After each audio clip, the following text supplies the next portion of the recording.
So to Kyle's point, primarily Egypt, Syria, and Jordan. Okay. 3 powerhouses. I mean, again, I've heard of Egypt. No, I've heard of Egypt. You know what? I've heard Egypt is in their heyday right now. Like, it certainly wasn't. Dude, that would suck to be born in a country and be like, I mean, we can look back and be like, America's like, we were at our peak, like right after World War II. Nobody could fucking touch us in anything. Like, imagine being Egyptian right now, and it'd be like, oh, don't come at me 7,000 years ago. You don't even know. Before the Romans with their newfangled technologies bullied us and all that, we were a big deal.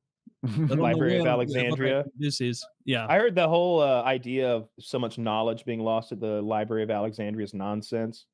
It'd be really sad for it to be true. So it's easier. Yeah. Well, I mean, they're always finding that various pieces of geometry and stuff were discovered way before. It was always find interesting that they'll find some cuneiform tablet or something that indicates they had some knowledge of geometry or astronomy too. When you look at the those really old civilizations, they've got all that stuff built for astronomical or astronomy purposes to like predict the eclipses and stuff. I still don't know how they're doing that. I don't know how you look at the stars and predict when the next eclipse is going to be. Oh, I have no idea. I'm completely reliant on smarter people for this task. But those like proto-Mexicans with their flat pyramids figured it out. Proto-Mexican. I mean, do you think like the Aztecs would have been embarrassed if they saw the Egyptian pyramid at the same time concurrently? Oh yeah, they were high on their own supply for how. They'd be like, oh, when the sun sets, you can see a snake, and like, you cannot see the sun behind my pyramid. Yes, my pyramid blocks out the sun. It is made to the sun god Ra.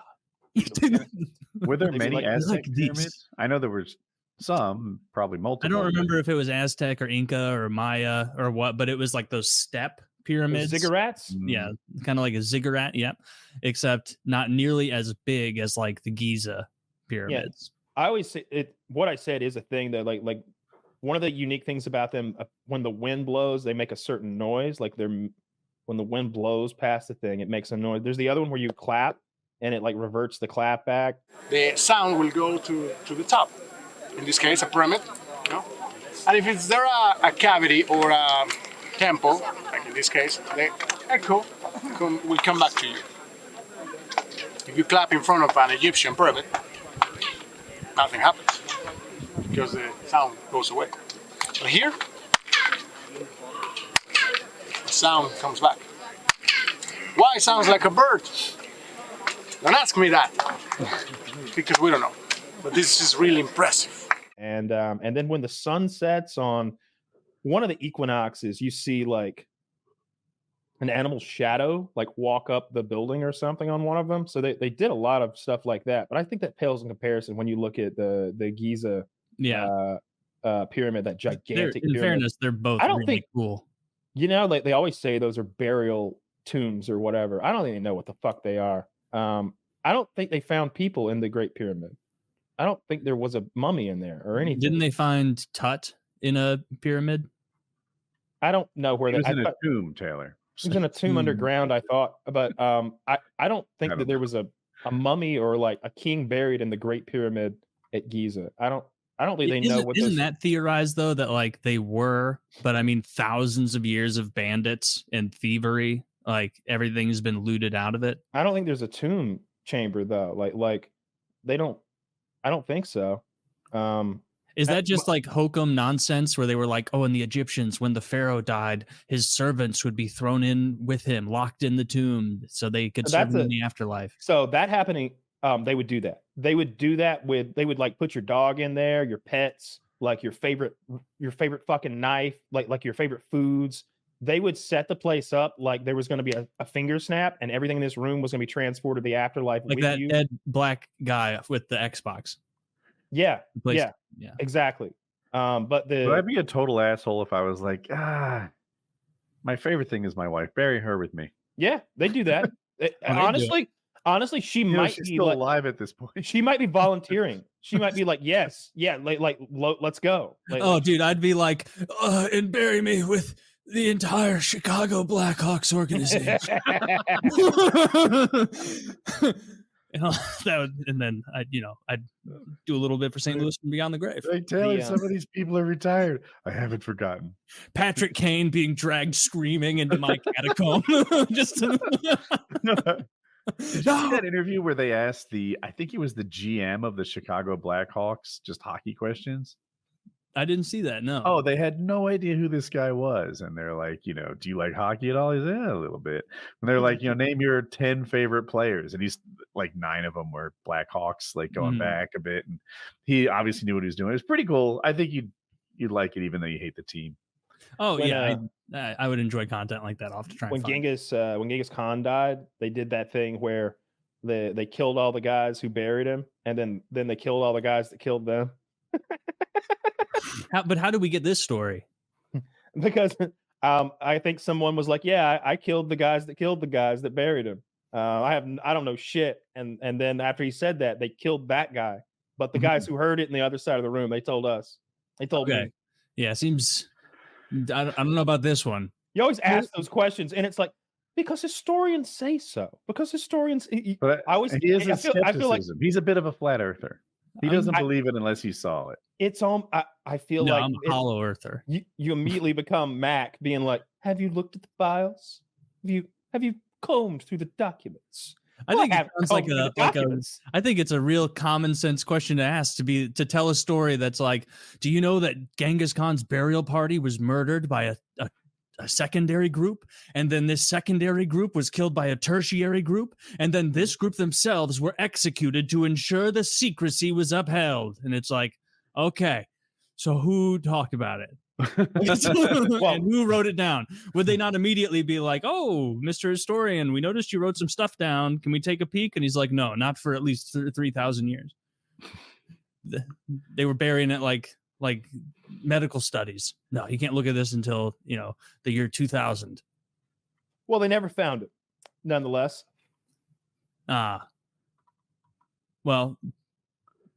is anyone looking? I mean, probably not. He's somewhere over there in Mongolia, I would imagine, right? Mongolia is a pretty country. That would be, if I wanted to travel to Asia, Japan would be neat because of how many people there are and all their cool vending machines and technology. And then Mongolia seems almost like untouched. Taylor, there's only like 4 million panties right to you. You don't have to go to Japan, find a vending machine. No, I do. Okay. I have to go. It's probably like it's like seafood on the coast. It's just better. Like that's what you get. You get fresh Japanese panties right out of the vending machine, and then afterward you get yourself a Sprite Zero Chill.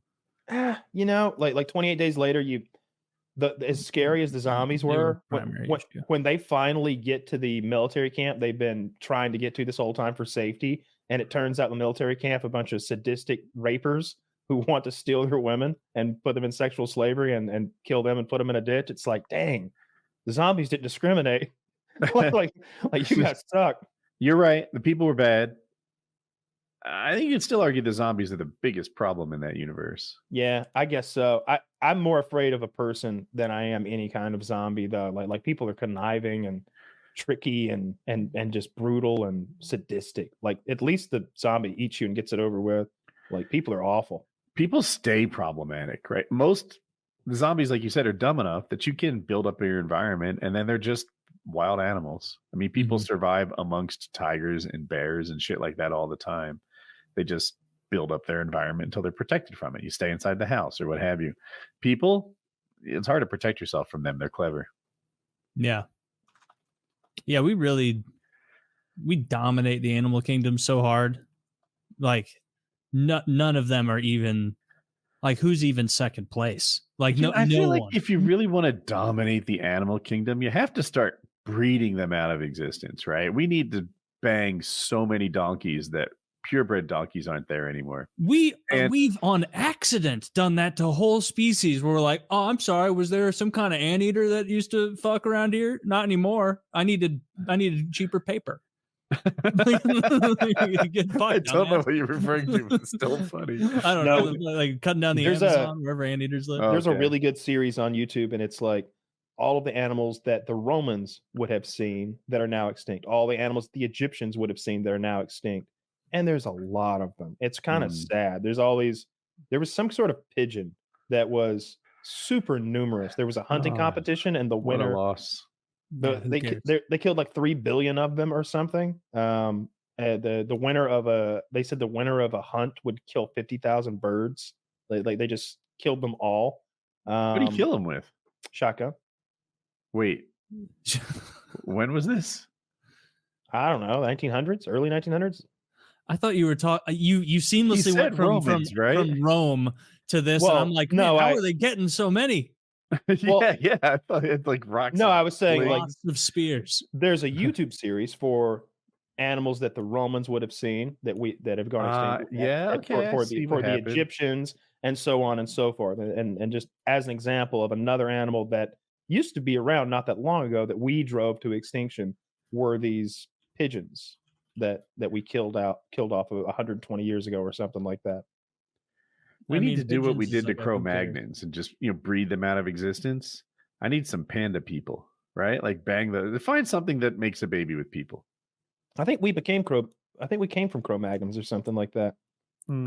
Cro-Magnon, yeah, I think that's a prerequisite to. They're not prerequisite, preempted Homo sapiens, right? Or maybe they probably lived side by side for a while, and we were like, get a load of these fucking idiots, and then we figured out like boats and buildings and like war. You touched on it. That's what I would want to go back and see that went extinct. The other people, like the other hominids, is what they're called. The other things that were a lot like us that had their own like little communities of intelligent beings. Pygmies. In Indonesia, they had these hobbit people that were like 3.5 feet tall or something that were people. And then obviously the Neanderthals and there's more. There's several other little groups of people they found that are distinctly not human, but intelligent, 2-leg walking hominids that fucking made clothes and spears and hunted and talked to each other and shit. Maybe not talk to each other. But they were close enough for us to mate with, like, and create offspring. Not that I know. The Neanderthals, yes. I don't know. Where there's a will, there's a way. The Hobbit people they found in a cave in Indonesia, and so like I don't think they know very much about. I see some shit on Motherless. You can mate with more than you'd guess. There's still a race of short people living in Indonesia. They're called Indonesians. They're there. Yeah, maybe not 3 feet tall, but they're little fellas, I think. They are little fellas. Yeah, you have to be. You're living on there's a lot of islands there. You're too big. Like, you think some giant Swede is going to thrive there? No, it takes too many calories. There's that one group of people who live on the coast or something. They have extra large pancreases or something like that. They can hold their breath for really long because of some genetic difference they have. That's like more robust lungs or something. Yeah, we should all have that. I think they can like scrub CO2 from their blood more efficiently than we can or something. The Nepalese have something like that with like oxygen saturation, don't they? Like they can just survive way better than other people at those ridiculous altitudes. You would imagine so. I know that I read that one guy who's a Sherpa has done Mount Everest twice this month already, and it's like his 6th or 8th time this year. Yeah, he's at work. Like again, not impressive. It's not impressive. Not impressive. You tell me climb Mount Everest. Oh, cool. I run a 5K. A 5K. Yeah. Yeah. It really isn't. So we're like, you got to commit. You got to commit. You got to train. You got to really focus. Mount Everest, not expensive, though. Yeah. Not for me. No, not for me either. I don't. It's more of I can't be bothered. Not impressed. Okay. What like feats like that would swim the English Channel? I'd be blown the fuck away. Go find the Titanic in a homemade submarine. You swim the English Channel. Or you swim Cuba to Miami. You do one of those crazy swims like that. I think that's 90 miles, right? It's 90 miles. A lady did it. No, that was the English Channel, and she was a big fat woman, right? That's a different story. It's probably a different story. I don't know about the fat lady who swam the English Channel, which, guessing off the top of my head, is 30 miles, right? I have 22 in my head, but I'm not sure. Yeah, I'm literally guessing just based on maps. So I have no number I've ever read or remember. 21 in its narrowest. Nailed it. Okay. But I bet you've got to start swimming way at an angle from where you want to be, right? Because you're being swept over the course of swimming 20 miles. Like the current's got to pull you dozens of miles. You got to swim diagonally or start on like. I think you That's what I'm want to saying. swim Start up- straight, but allow just your path will be diagonal. That's how Yeah. I once that's a did really smarter well idea in a swimming competition. than what I said. Just following that exact. For the lifeguard tryouts, it wasn't an interview; it was an athletic competition, and there were 70 people doing this like mile swim. You swim half mile straight out and then back, and you can see the buoy, and like 68 people lined up right in front of it, but I could see the current, and I was a surfer, so I read currents like every day, and I know I'm right, but 68 people disagree with me, and I'm like, but I know I'm right. I can see it with my own eyes. So I walked 2 blocks over all by myself, and I had a friend who was also competing, and he's like, "What are you doing?" And I'm like, "I can see it. The current's going this way. All these people are going to be swimming against the current, and except me. I'm going to swim straight out and let it carry me to the buoy." And that's what I did. And I did well. I was just a kid, and everyone else was like collegiate swimmers and shit. I was out of high school, and I got 4th. So Nice. better than I expected. Yeah, for sure. But yeah, something like that would impress me. That Mount Everest thing, I think, is a rich guy hike. And I know people die, but they don't die because it was so hard they couldn't continue. They die because a storm came in and killed them. Like that doesn't make it hard. That makes it dangerous. I just don't think it's hard. It still seems pretty. It's not easy. I think it's easy. I think it's easy on the like grand scheme of like climbing K2. I would be so much more impressed. Well, I don't want to spend too much time on Everest again because I explicitly remember not that long ago sitting here talking about it and like pulling up the Wikipedia to talk about how people died from, and like many of them were in like early retirement age. Yeah. It's nonsense. I could easily climb Mount Everest. I could easily beat Brock Lesnar. I wouldn't even brag about it. I wouldn't tell people. There's a non-zero chance Kyle's already climbed Everest and he's not telling us. Hey, I'm just saying I might have went up last week. You don't know. You don't know. This is a green screen. I'm in Nepal right now. Great internet. I'm at base camp right now. He's tethering green to his screen phone. away, and I was there like pulled up. Oh, there we go. Oh. Next show, you should have a tent in your green screen background. Wear my parka. I like put some makeup on so my nose is like blue and black from frostbite. Do you have any other info? What's wrong? About like so wrong about like non-pigeon animals, like a good animal. The oryx that the Romans had. Oh, like or the Egyptians, either one. There was some. There were smaller elephants with bigger ears. There was something called an oryx, which was like a buffalo bison type thing. None of them were like, there was the maned, there's some sort of a maned wolf. And then the one in Australia, there's that old video of, that might be the main. Oh, the Tasmanian devil? That still lives. There's plenty of those, I think. I don't think those died out. I thought because that old picture, it's like from the 1896 World Fair. He's spinning around real fast, getting all rowdy. Yeah. So they show the old Tasmanian devil and it has like stripes on the back. Tasmanian tiger, that's what it is. Yeah. That's the last. They had the last living one, and they're like, here it is, the last living Tasmanian tiger, and over there, a boy from Nigeria. It loves when you throw coins at it.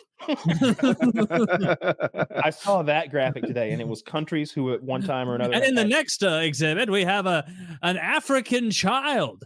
Like exactly, yeah. That's what he also loves it when you throw coins at him. Yes, they all love coins. It was a graph of all the countries who have had people zoos or people in their zoos, and it's us, the English. Wait, we Indian. had people in zoos? Oh yeah, we had people. Anyone that came up with zoos before they figured out that was pretty gauche, like they were throwing people in there. They'd be like, "Up this next exhibit from darkest Africa." Again, they would don't have throw peanuts, throw coins. They would have black. What would they do? They just would put them in a cage. Same and be thing like, that animals do. They just chill. Like read books and stuff. They can't fucking read. They didn't know to read. They didn't go get some scholar from Nigeria. They got some boy with a bone through his nose and threw him in a cage. Unhand me. What is the charge?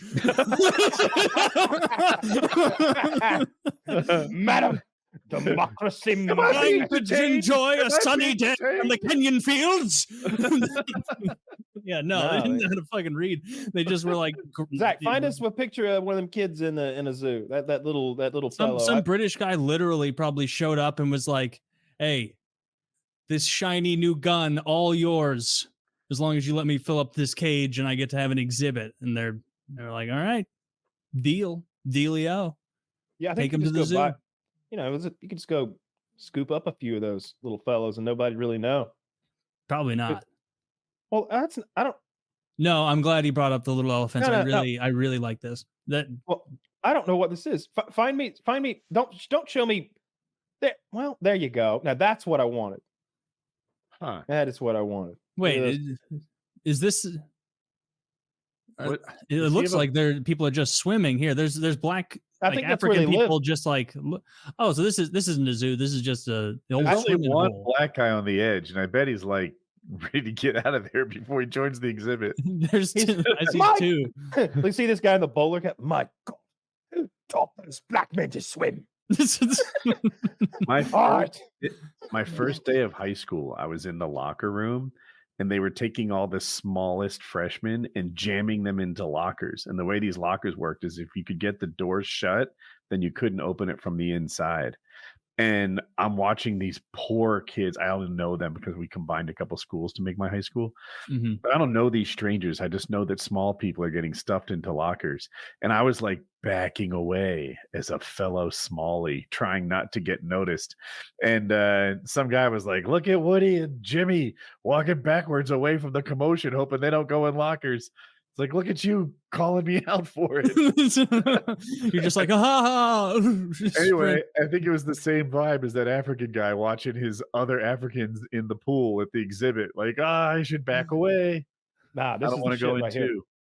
So this is the sad story of an African boy who was showcased in a zoo cage in 1904. Ota Bingo was kidnapped from the Congo and taken to America and exhibited at the Bronx Zoo in the Monkey House. He suffered inhumane treatment and ended up committing suicide 12 years later. I believe that entire story, but what is going on with his head in that left image? Like, does that look shopped?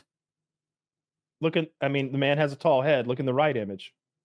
They probably from some sort of society that wraps their heads in fucking rubber bands until they get all long and weird. On the right? That is that must be the same guy. Him. Ota Bingo. Man. Oh, that's the same person. Okay. Yeah. He spent his whole life in the zoo. Yeah. Woody, this is from Dr. Penking on Twitter. And it was posted at 1:28 a.m., which is prime fact hours. He's a writer, a novelist, and a medical doctor, Taylor. What problem, what issue do you take with Doctor? He's an MBBS and an MPHI, whatever. That's nothing compared to my Twitter bio. DM for ads a and master's promo. in bullshit. Noted historian on race relations. Jesus, Taylor, trying to take Dr. Pinking down a notch. Yeah, have some respect for Otto Buntunk. Yeah, we should. And I'm glad I didn't have to live in a zoo. That would have sucked. I wouldn't want to live in a zoo either. And if I did, I'd hope it was a way nicer zoo than that. Yeah, it was more of a. Yeah, it lives a little bit of a zoo, I guess. It smelled nice in there. It was so clean that the zoo that kid was in looked filthy. Now that you say that, I remember you were telling me that the other inmates kind of self-policed and kept it tidy. It's the cleanest place you'll ever go to is a prison.